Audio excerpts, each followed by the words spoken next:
Good evening साथियों, मैं आशीष आपका स्वागत करता हूं आपके अपने यूट्यूब चैनल एब इनिशियो में। फटाफट सभी आ जाए, हम स्टार्ट करते हैं। ज्योग्राफी हम देख रहे थे। हमने कल सौर मंडल में हमने सबसे पहली बात कि हमने कल सूर्य को देख लिया, सूर्य क्या है, उसकी सारी विशेषताएं हमने समझ ली। अब हम समझेंगे तारा क्या होता है, स्टार के बारे में बात करेंगे। एक बार फटाफट सभी आ जाए तेजी से, फिर स्टार्ट करते हैं क्लासेस। कोई डाउट हो तो आप पूछ सकते हैं। कल की क्लासेस में किसी प्रकार का कोई डाउट हो तो आप पूछ सकते हैं। क्या आप मुझे सुन पा रहे हैं, देख पा रहे हैं? क्या मेरी वॉइस आप तक पहुंच रही है?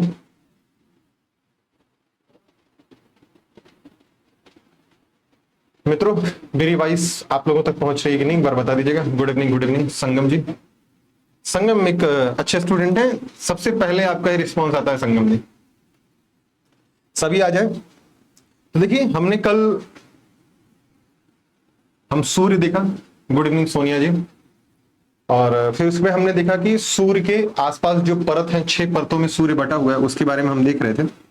हम इस परत के बारे में डिस्कशन करेंगे, उसके पहले हम समझ लेते हैं तारा स्टार क्या होता है। देन उसके बाद हम सूर्य के परत के बारे में आपसे हम बात करेंगे, ठीक है? या चलिए पहले हम लिख लेते हैं सूर्य की आंतरिक संरचना, तभी ये टॉपिक ही खत्म हो जाएगा।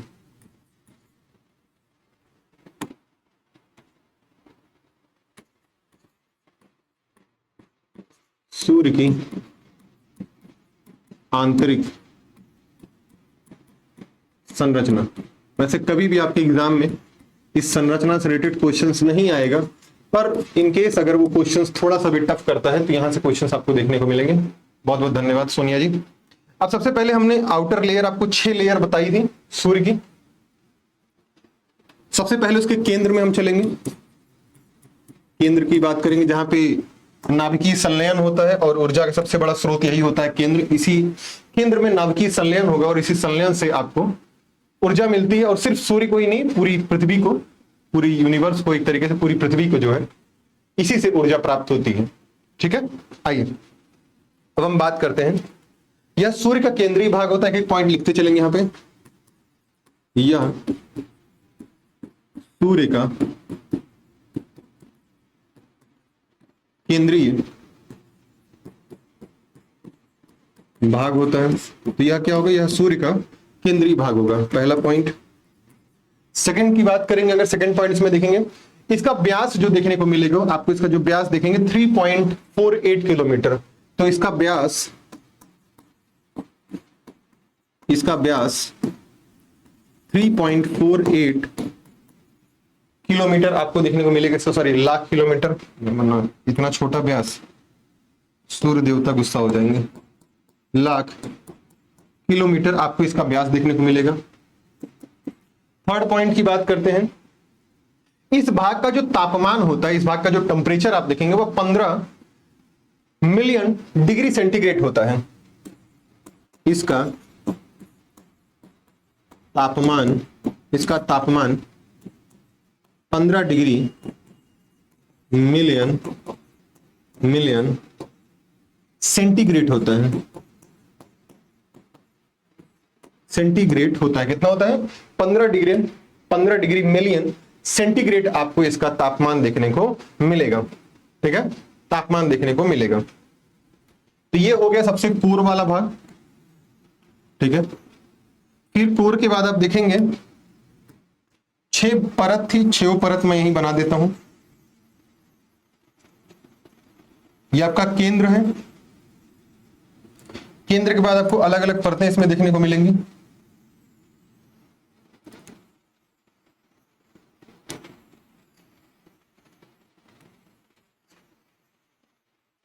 ठीक है? इस तरह की 6 परत आपको देखने को मिलेगी और इसी केंद्र में आपको नाभिकीय संलयन भी देखने को मिलेगा। तो ये है सूर्य का केंद्र, ये है केंद्र, ठीक है? इसे कोर बोलेंगे, केंद्र या कोर। साथ ही नोट्स भी बनाते चले आप लोग। इसके बाद बात करेंगे हम सेकंड स्टेज की। सेकंड आपको विकिरण मेखला देखने को मिलेगी, रिलेटिव जोन विकिरण मेखला।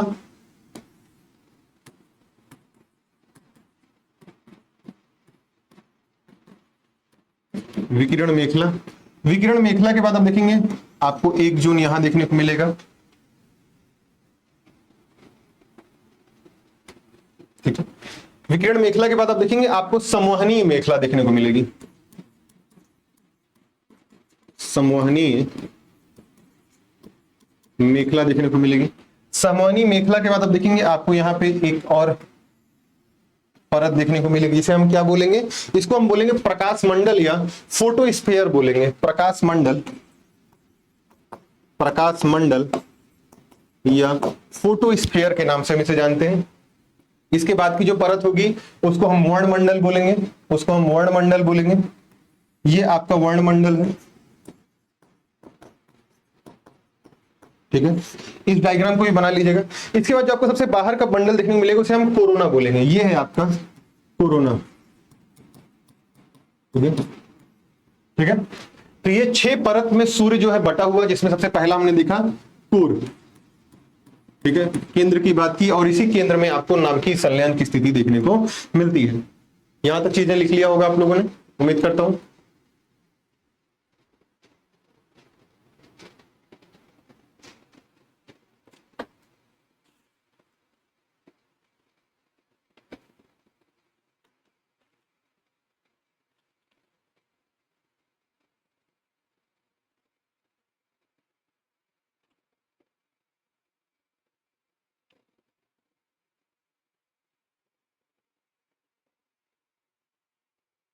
यहां एक पॉइंट और लिख लीजिए, इसी में नाभिकीय संलयन भी होता है। नाभिकीय संलयन भी इसी में होता है, ठीक है। नाभिकीय संलयन भी यहीं पर होगा। हाइड्रोजन का हीलियम में बनने का प्रोसेस यहीं पर होगा, जिसके थ्रू देखेंगे आप ऊर्जा जो है सन को प्राप्त होती है, और ऊर्जा जो है यह पूरे विश्व को प्रसारित होती है, ठीक है। अब आइए नेक्स्ट चलते हैं। कोर के बाद हम बात करेंगे सेकंड स्टेज की, जिसे हम क्या बोलते हैं, विकिरण क्षेत्र। विकिरण क्षेत्र या विकिरण मेखला।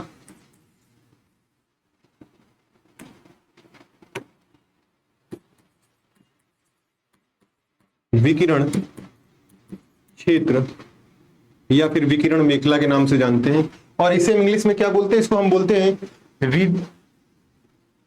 रेडक्टिव जोन।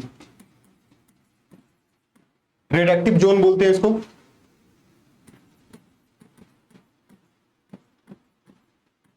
रेडक्टिव जोन, ठीक है। अब इसके बारे में आइए बात करते हैं, एक पॉइंट हम लिखना शुरू करते हैं। अगर हम विकिरण क्षेत्र के बारे में बात करते हैं तो यह सूर्य के जो केंद्र है, जो कोर था, उस कोर को चारों तरफ से ढका होता है। यह सूर्य के केंद्र या कोर को चारों तरफ से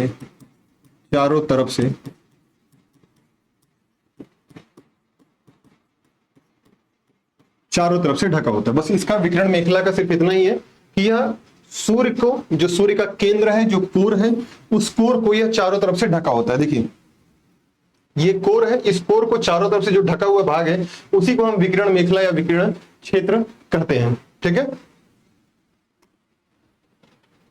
ये हो गया आपका विकिरण क्षेत्र। विकिरण क्षेत्र के आगे बढ़ेंगे तो उसको एक और आपको मेखला या जोन देखने को मिलेगा, जिसे हम बोलते हैं संवहनीय मेखला।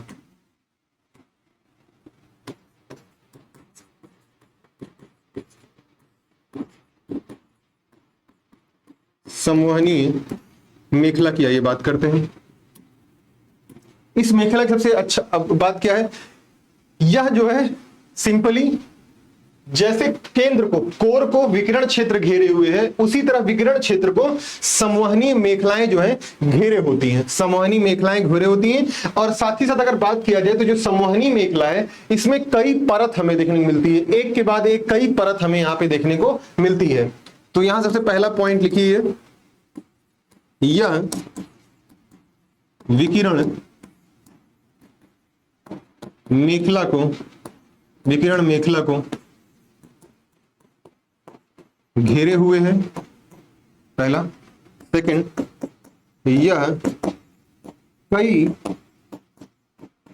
परतों में पाया जाता है। यह जो है कई परतों में पाया जाता है, ठीक है। तो जो संवहनी मेखला हो गया कई परतों में पाया जाएगा, और इसको इंग्लिश में बोलते हैं कन्वेक्शन जोन।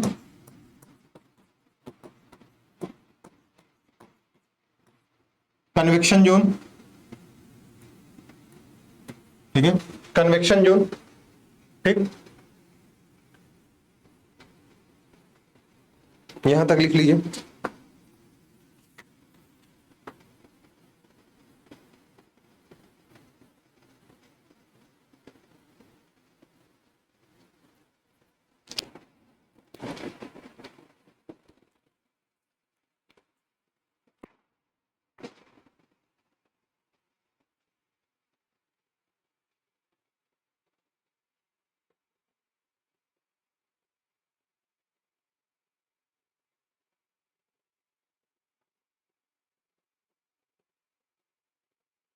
उम्मीद करता हूं कि आपने यहां तक लिख लिया होगा, इन सारे टॉपिक्स को आपने लिख लिया होगा, ठीक है।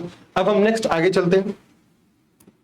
अब हम नेक्स्ट बात करेंगे प्रकाश मंडल अर्थात फोटोस्फीयर की बात करेंगे। प्रकाश मंडल या फोटोस्फीयर की बात करेंगे। प्रकाश मंडल या इसी को हम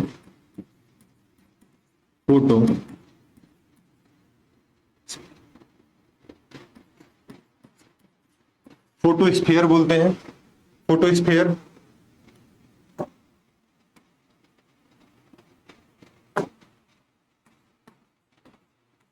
फोटोस्फीयर बोलते हैं, ठीक है, इंग्लिश में से।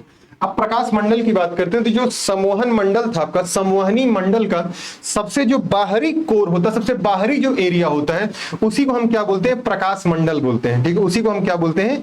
प्रकाश मंडल।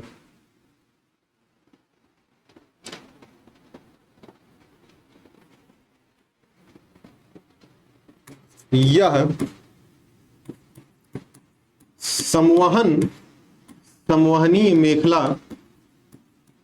का सबसे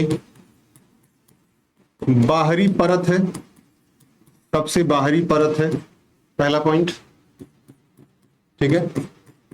सेकंड नंबर बात करें या फिर कहेंगे जो संवहन मंडल के बाद या संवहन मेखला के बाद का जो परत हमें देखने को मिलती है उसी को हम बोलते हैं प्रकाश मंडल, ठीक है।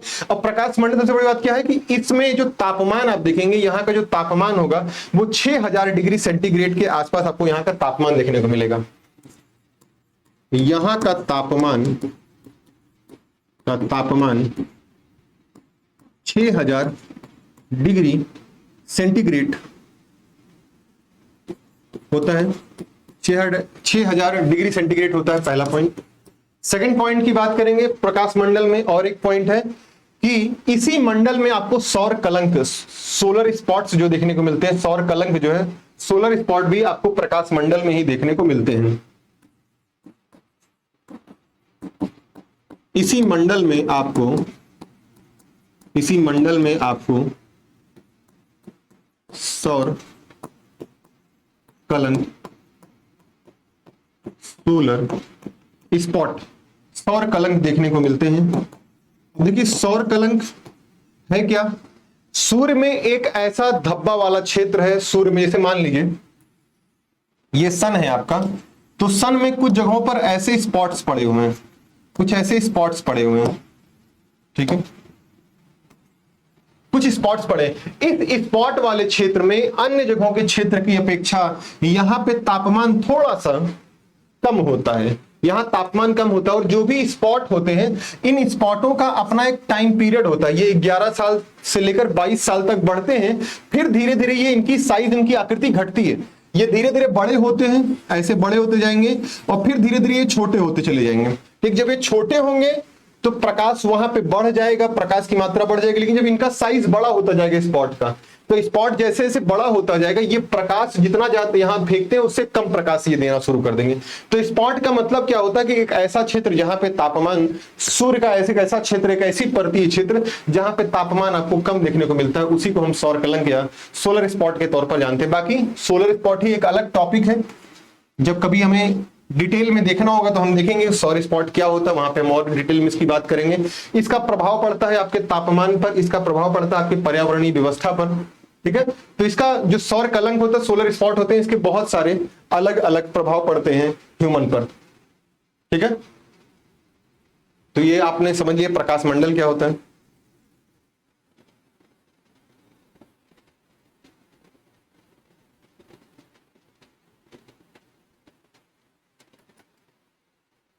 लिख लीजिए इसे, लिख लेंगे तो बताइएगा।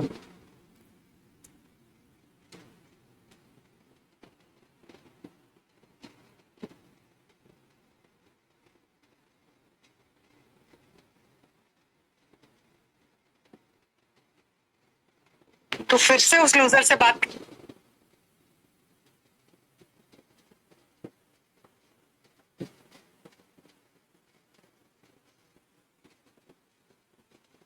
चलिए आगे चलते हैं। अब हम बात करेंगे इस प्रकाश मंडल के बाद हम बात करेंगे वर्ण मंडल की, अर्थात क्रोमोस्फीयर की बात करेंगे। वर्ण मंडल, इसी को हम क्रोमोस्फीयर बोलते हैं।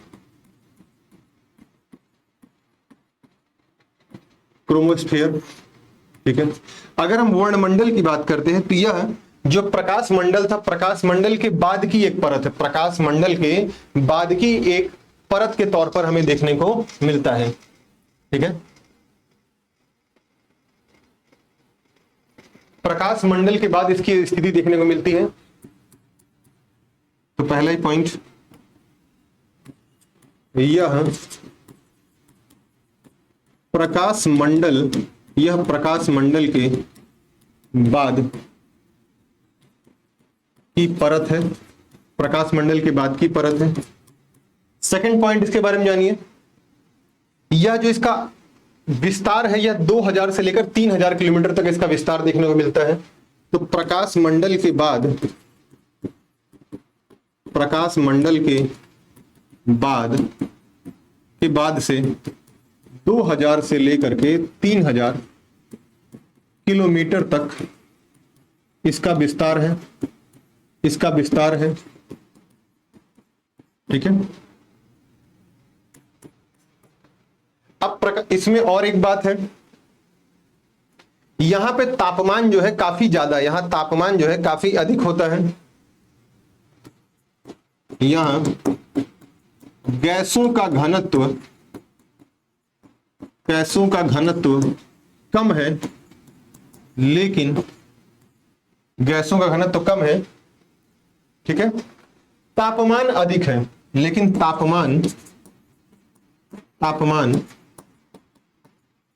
अधिक है। तो यहां का जो तापमान है, वर्णमंडल का जो तापमान है, वह तापमान काफी अधिक है, और यहां पे जो गैस है उनका, गैसों का घनत्व यहां पे काफी कम हमें देखने को मिलता है, ठीक है। और इसी मंडल से आप देखते होंगे कि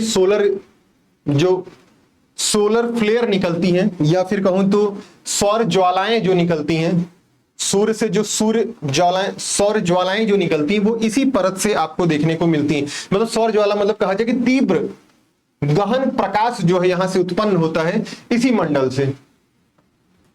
तो इसी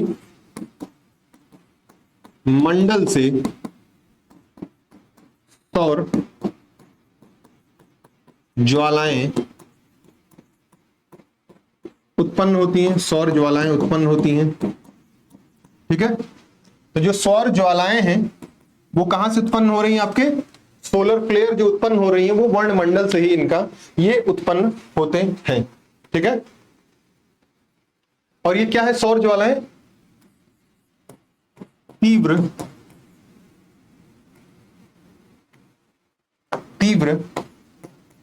गहन प्रकाश है, ठीक है।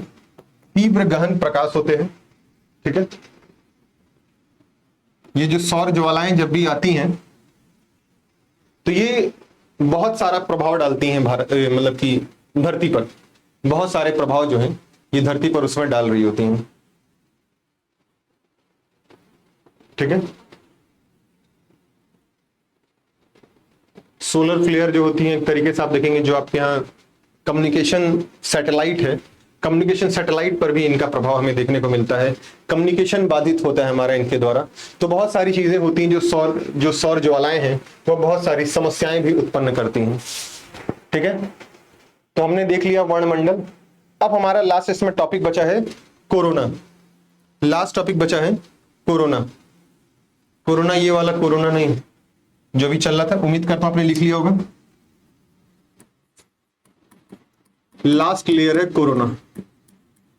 ठीक है, ये कोरोना ही वह लेयर है जो हमें सूर्य ग्रहण के दौरान हमें देखने को मिलती है। सूर्य ग्रहण के दौरान हमें यही देखने को मिलती है, और यह सूर्य की सबसे बाहरी परत है। यह सूर्य की सबसे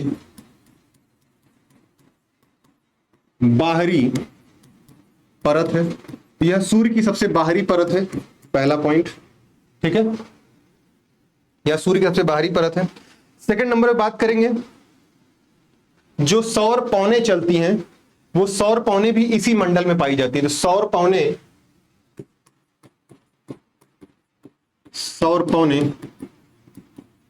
इसी मंडल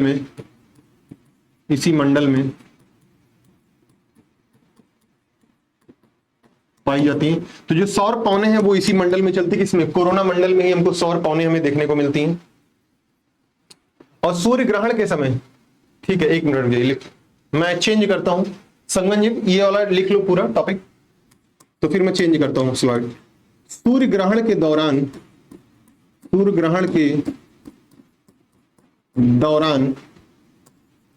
यही परत हमें चमक मतलब हीरक वलय चमक के रूप में दिखाई देती है। ठीक है, एक लास्ट पॉइंट इसका है। तो लास्ट पॉइंट ये है, रेडियो तरंगे जो हैं, जो रेडियो तरंगे निकलती है, तो रेडियो तरंगे भी हमें कोरोना स्फीयर में, कोरोना मंडल में हुए हमें रेडियो तरंगे देखने को मिलती हैं। यहीं पर रेडियो तरंगे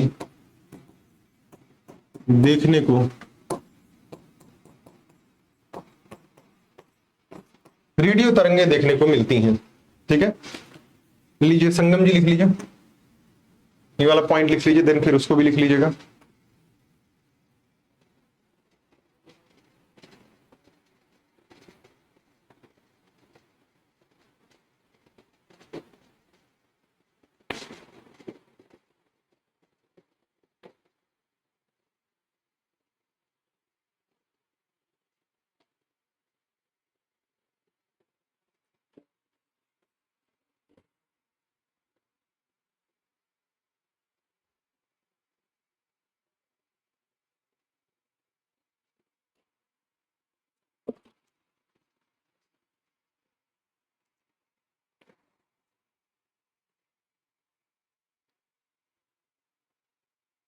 लिख लीजिएगा संगम जी, बताइएगा।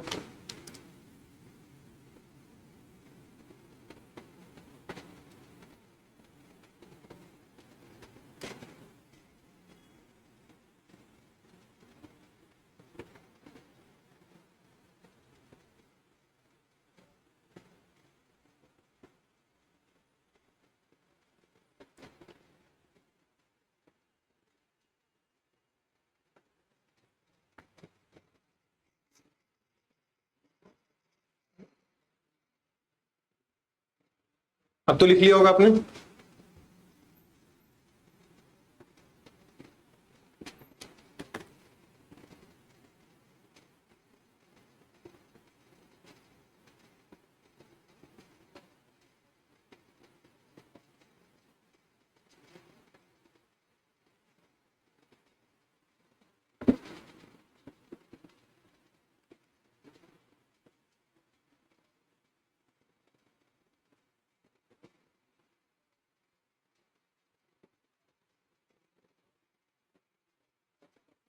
चलिए, उम्मीद करता हूं हमने लिख लिया होगा ये।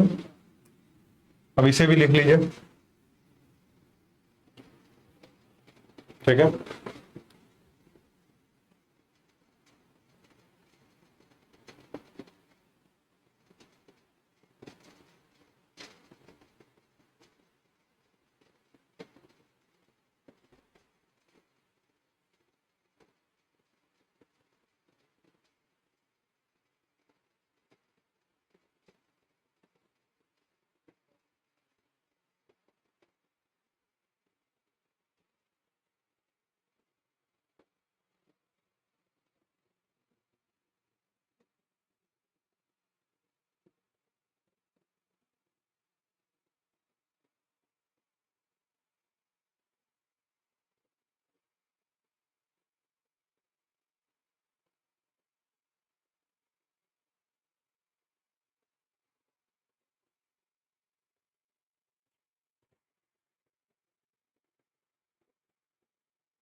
चलिए, उम्मीद करता हूं आपने लिख लिया होगा इसको। आइए हम बात करेंगे निहारिका क्या होती है। निहारिका, ठीक है।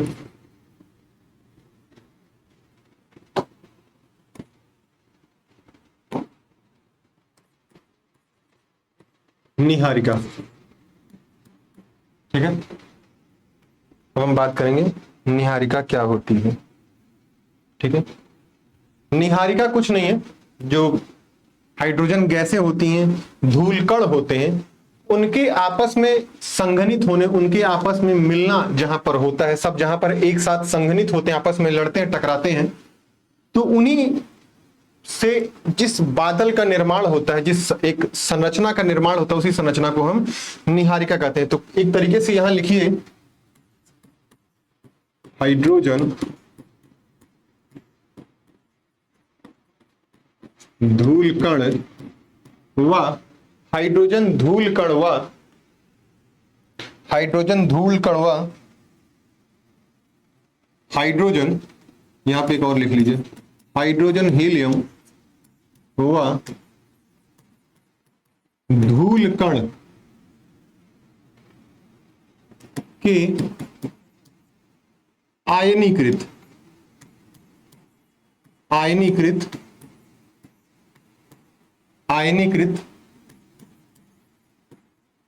समूह को निहारिका कहते हैं। क्या कहते हैं? निहारिका कहते हैं, ठीक है। तो कुछ नहीं है, हाइड्रोजन हीलियम और धूल कण जो है, जब आपस में एक जहां मिलते हैं, आयनीकृत हो जाते हैं, चार्ज हो जाते हैं, चार्ज पार्टिकल के रूप में बन जाते हैं, तब उसे ही हम निहारिका कहते हैं, उसे ही हम निहारिका कहते हैं, ठीक है। और यह जो निहारिका है, जिसे नेबुला बोलते हैं, नेबुला, ठीक है, नेबुला बोलते हैं, ठीक है। यह तारों के जन्म का क्षेत्र है। मतलब जन्म का क्षेत्र है, इसका मतलब यह हुआ कि जो तारे हैं, तारों का जन्म जो है यही निहारिका में ही होता है। तारों का जन्म जो है निहारिका में ही होता है, ठीक है। निहारिका में ही तारों का जन्म होता है, ठीक। धीरे धीरे क्या होता है कि ये जो हाइड्रोजन हीलियम धूल के कण, ये जब आयनीकृत होते हैं, मतलब दबाव इन पर बढ़ता चला जाता है, काफी ज्यादा दबाव हो लेता है, तो धीरे धीरे ये संघनित होने लगते हैं, ठीक है। संघनित होने के बाद धीरे धीरे आप देखेंगे कि धीरे धीरे इनमें एक स्टार का जन्म होता है, जिसको हम बोलते हैं प्रोटो स्टार। तो नेक्स्ट पॉइंट लिखिए,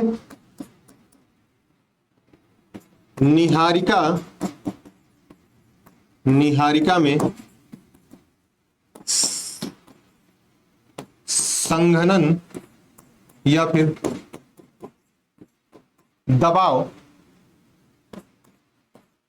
निहारिका, एक मिनट रुकिए, निहारिका जब संघनित होती है, संघनित अर्थात मतलब दबाव बढ़ जाता है, संघनित होने लगती है,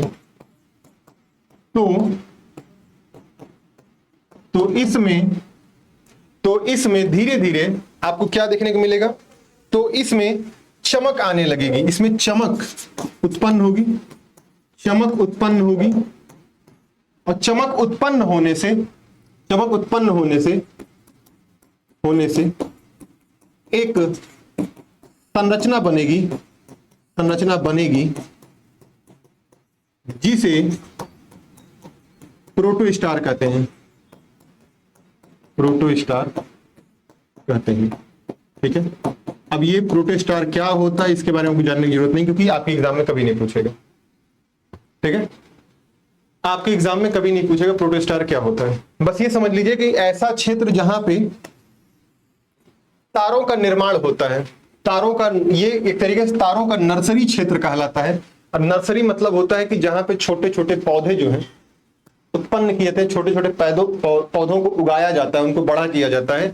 तो वैसे ही निहारिका भी एक क्षेत्र है जहां पर प्रोटोस्टार अर्थात स्टार का उदय होता है, स्टार का जन्म होता है। निहारिका मान लीजिए ऐसे,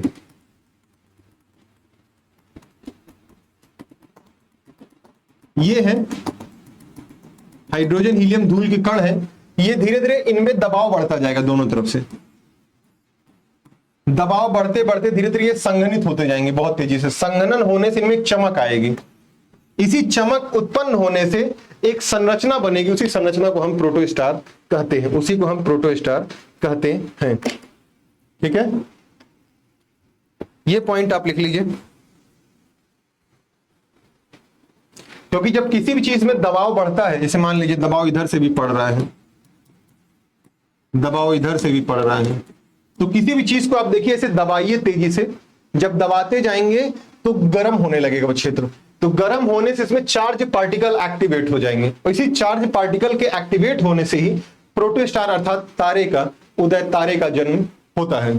ठीक है, क्या यह बात आपको समझ में आई कि निहारिका क्या होती है?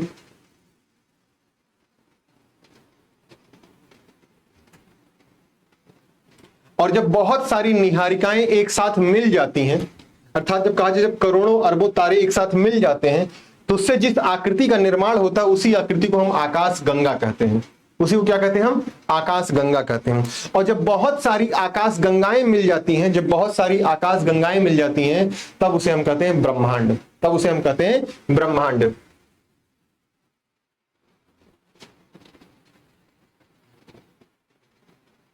बाकी इसमें और भी बहुत सारे स्टेप्स हैं, वो हमें जरूरत नहीं जानने की। ठीक है, वो आपके एग्जाम में कभी नहीं पूछेगा, वो यूपीएससी में आता है। ठीक है, तो आपने समझ लिया निहारिका या नेबुला क्या होता है। ठीक है,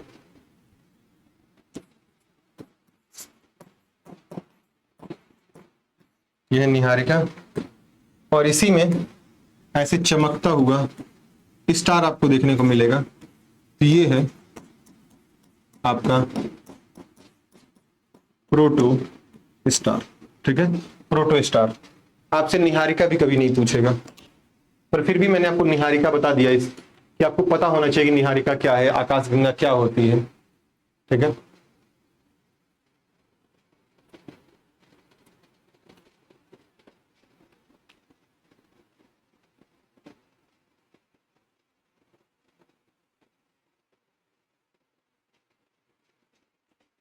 बस लिख लीजिए, बता दीजिएगा आपने लिख लिया कि नहीं लिख लिया।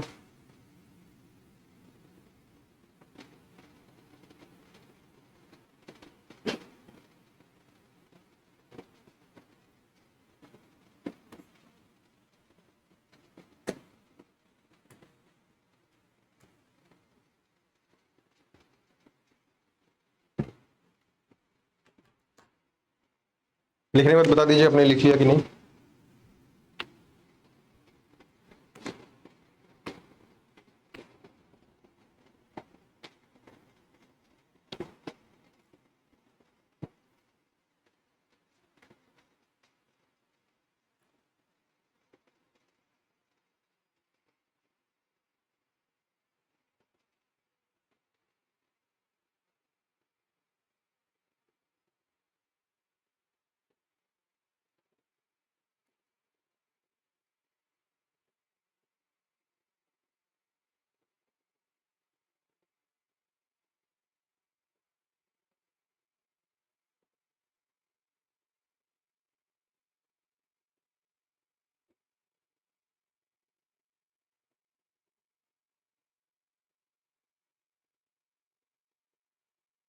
चलिए, उम्मीद करता हूं आपने लिख लिया होगा। आइए अब हम बात करेंगे स्टार की। तारे क्या होते हैं?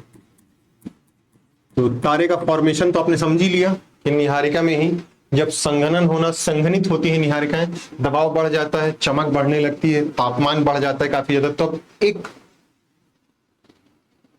तारे का, प्रोटोस्टार नामक तारे का उत्पन्न होता है। अब हम बात करेंगे सिर्फ तारे का। तारा क्या है? तारे के पास अपना खुद का प्रकाश होता है। सबसे पहले जानिए कि ये इनके पास खुद का अपना प्रकाश होता है, और ये एक खगोलीय पिंड है एक तरीके से। ठीक है, ठीक है। ये प्रकाश उत्पन्न करने वाले खगोलीय पिंड है। क्या है?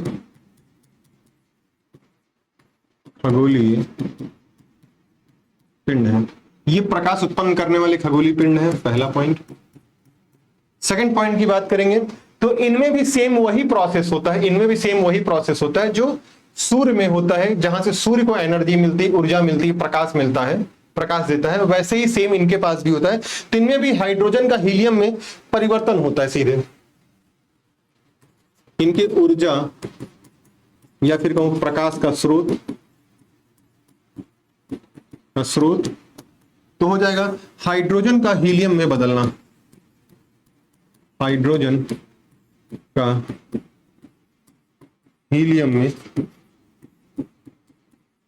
बदलना, ठीक है, बदलना, या फिर कहें संलयन होना, संलयन, ठीक है, नाभिकीय संलयन।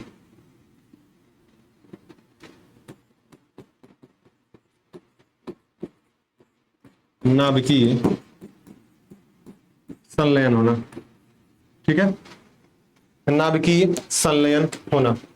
और इसी नाभिकीय संलयन के कारण ही आप देखेंगे कि तारे को प्रकाश मिलता। अगर इसके स्रोत की बात करेंगे, इसके सोर्स की बात करेंगे, संगठन में क्या क्या है? सेम वही जो सूर्य में था, क्योंकि सूर्य भी एक तारा है, याद रखिएगा, चौंकिएगा नहीं, सूर्य भी आपका एक तारा है, ठीक है। तो सूर्य में जो संगठन, जो तत्व देखने को मिलते हैं, यही तत्व आपको तारे में भी देखने को मिलेगा। यहां पे भी हाइड्रोजन देखने को मिलेगा, हीलियम देखने को मिलेगा। तो इसमें हाइड्रोजन जो होगा, हाइड्रोजन 70% होगा। कितना? 70% के आसपास हाइड्रोजन होगा। अगर हीलियम की बात करते हैं तो हीलियम जो होगा, इसमें कितना हीलियम होगा? अगर हीलियम देखेंगे तो हीलियम जो है आपको 28% के आसपास इसमें हीलियम देखने को मिलेगा, 28% हीलियम देखने को मिलेगा। अगर इसके बाद हम बात करेंगे तो इसमें कुछ अन्य तत्वों में, जैसे आपको कार्बन देखने को मिलेगा, नाइट्रोजन, नियॉन देखने को मिलेगा। कार्बन, नाइट्रोजन, नियॉन जो है, कार्बन, नाइट्रोजन और नियॉन, तो ये कितने? कार्बन, नाइट्रोजन, नियॉन 1.5% के आसपास होते हैं, 1.5% में आते हैं, ठीक है। और फिर कुछ आएंगे लौह तत्व, 0.5% में लौह तत्व होंगे। लौह तत्व 0.5% में लौह तत्व होता है, ठीक है, 0.5% में लौह तत्व है, ठीक है। लिख लीजिए तारे क्या है, उनके बारे में सारी चीजें आप देख लीजिए।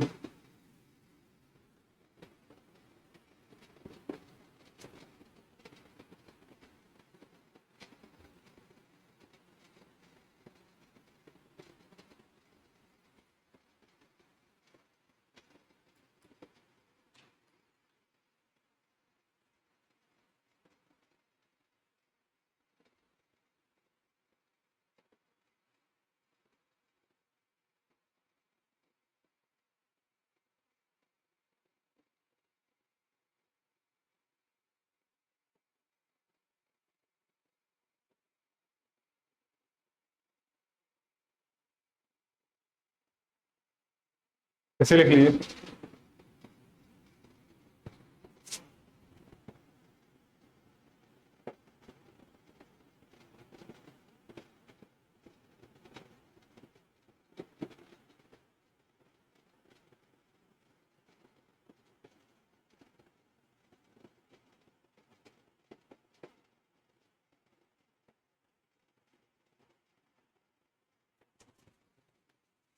ये लिख लीजिए, फिर बता दीजिएगा आपने लिख लिया कि नहीं, देन हम आगे चलेंगे।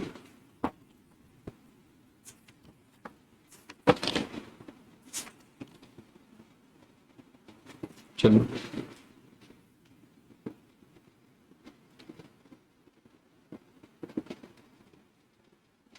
अब हम बात करेंगे ग्रह की। मुझे लगता है आपने लिख लिया होगा। अब बात करेंगे हम ग्रह की। नेक्स्ट टॉपिक आपका होगा ग्रह। ग्रह। ठीक है, अब हम बात करेंगे ग्रह की, अर्थात प्लैनेट की बात करेंगे, प्लैनेट की।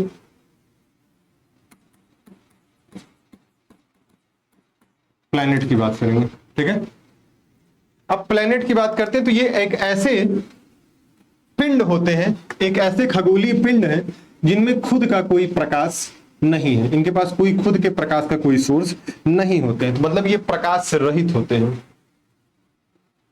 ये वे खगोलीय पिंड हैं, वे खगोलीय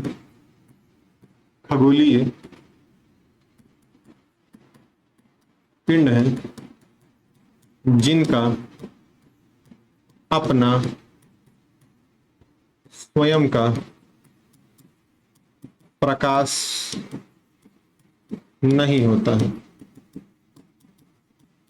स्वयं का प्रकाश नहीं होता। ये जब भी चमकते हैं तो सूर्य के प्रकाश से ही प्रकाशित होते हैं, ये सूर्य के प्रकाश से ही प्रकाशित होते हैं। ठीक,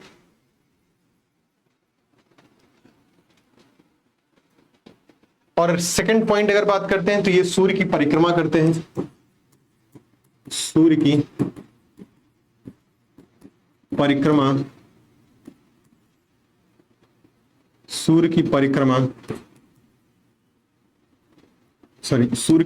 करते हैं, सूर्य की परिक्रमा करते हैं। और सूर्य की जो परिक्रमा करेंगे दीर्घवृत्तीय कक्षा में करेंगे,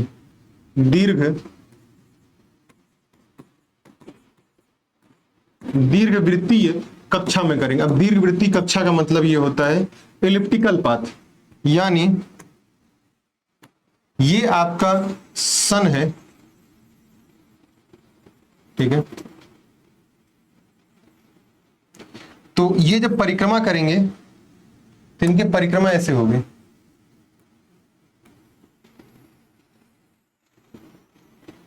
देखिए ये है एलिप्टिकल पाथ,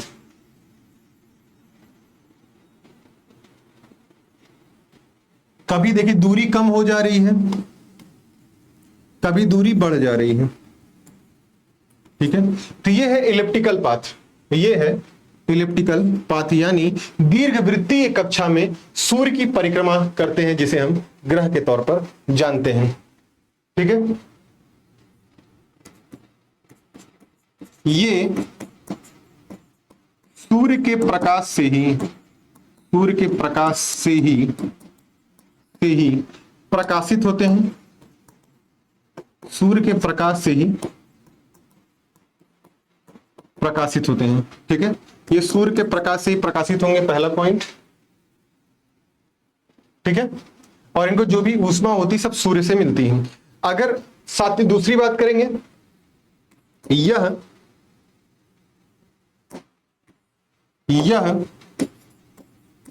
एक निश्चित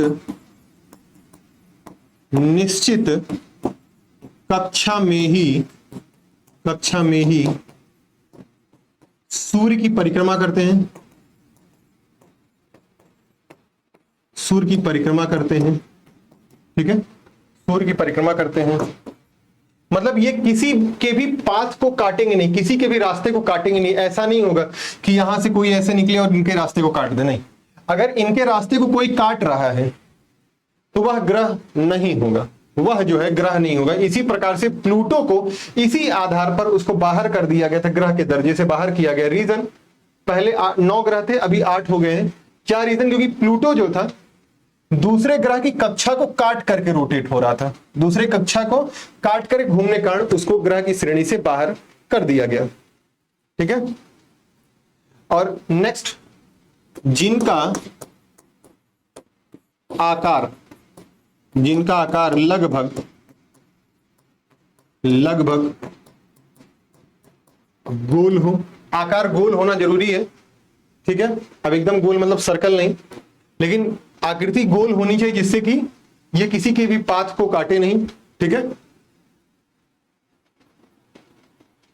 और किसी अन्य की कक्षा, ये किसी अन्य की कक्षा, अन्य ग्रह की कक्षा,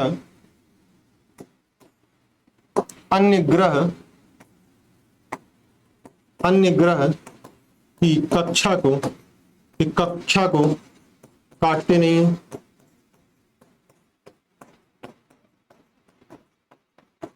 काटते नहीं है, ठीक है। काटते नहीं इन द सेंस का मतलब ये होगा कि ये इस तरीके से रोटेट नहीं होंगे, ठीक है, इस तरीके से रोटेट नहीं होंगे, मतलब किसी कक्षा को काट के रोटेट नहीं होंगे। ये जब भी रोटेट होंगे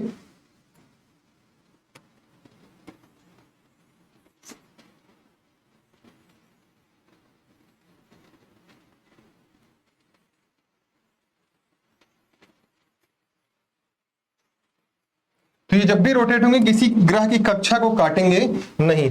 आप लिख लीजिए इसे,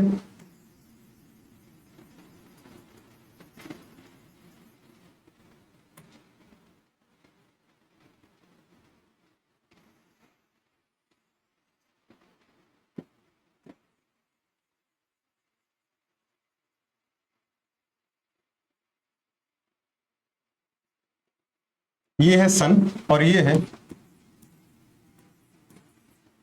दीर्घ वृत्तीय कक्षा, ठीक है, इलिप्टिकल पाथ, ठीक है। लिख लीजिए ग्रह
लिख ले तो बता जरूर दीजिएगा आपने लिख लिया कि नहीं।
चलिए, उम्मीद करता हूं आपने लिख लिया होगा।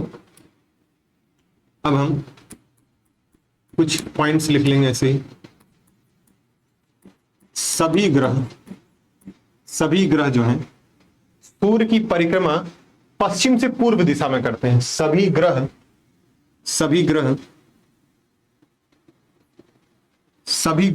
जो हैं, ठीक है, शुक्र व अरुण को छोड़कर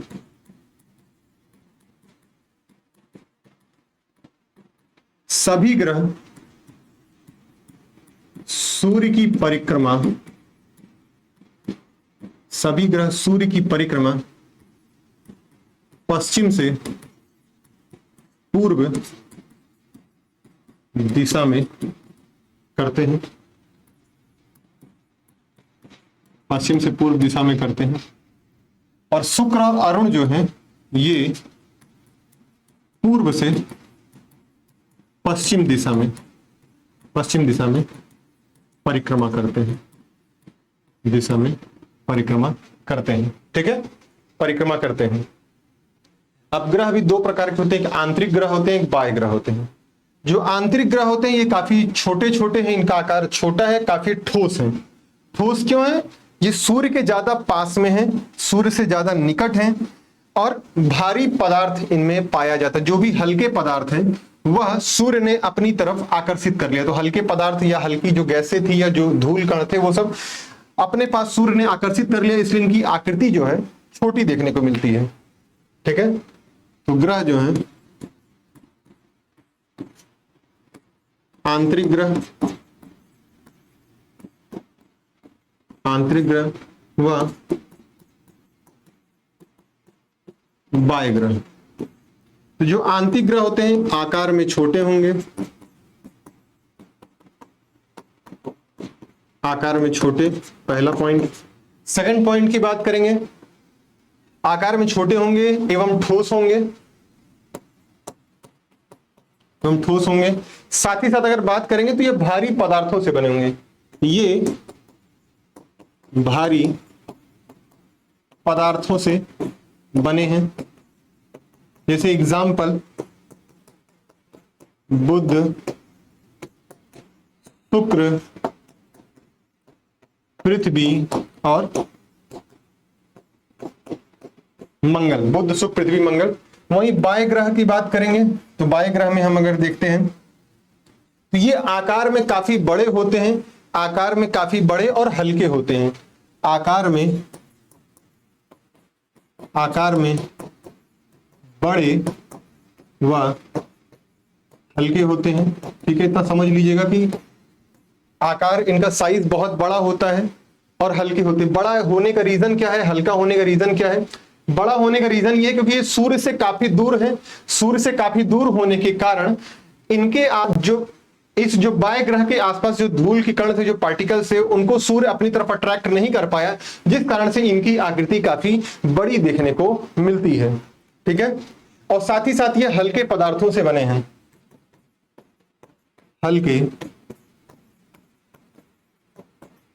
हल्के पदार्थों से बने हैं, हल्के पदार्थों से बने हैं। एग्जाम्पल की बात करते हैं, बृहस्पति, शनि, अरुण व वरुण की बात करेंगे, अरुण या वरुण। ठीक है, अरुण या वरुण।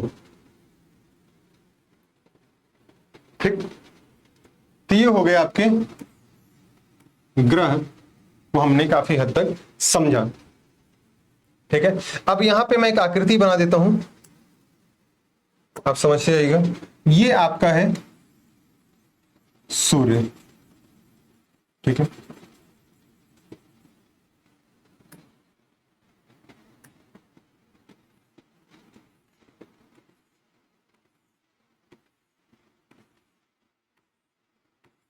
ठीक है, अब आपको इसमें अलग अलग ग्रह देखने को मिलेंगे। बुध,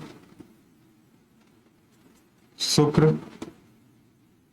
पृथ्वी, मंगल, बृहस्पति, ठीक है, शनि, अरुण और वरुण देखने को आपको मिलेंगे।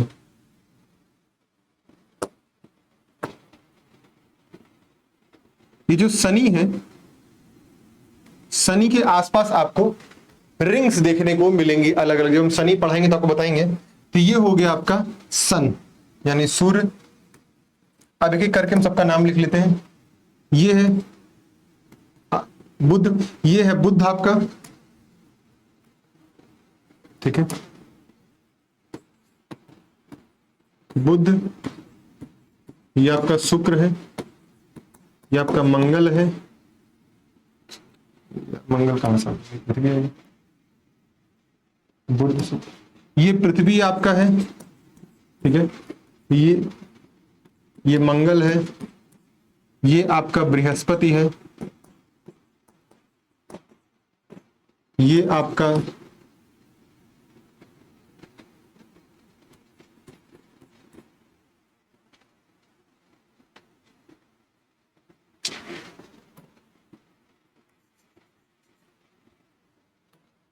ठीक है,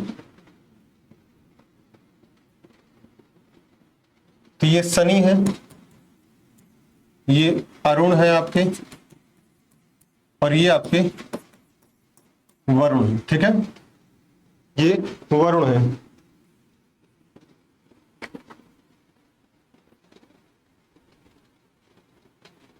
ठीक है। अरुण को यूरेनस भी बोलते हैं, यूरेनस, और वरुण को नेपच्यून भी बोलते हैं।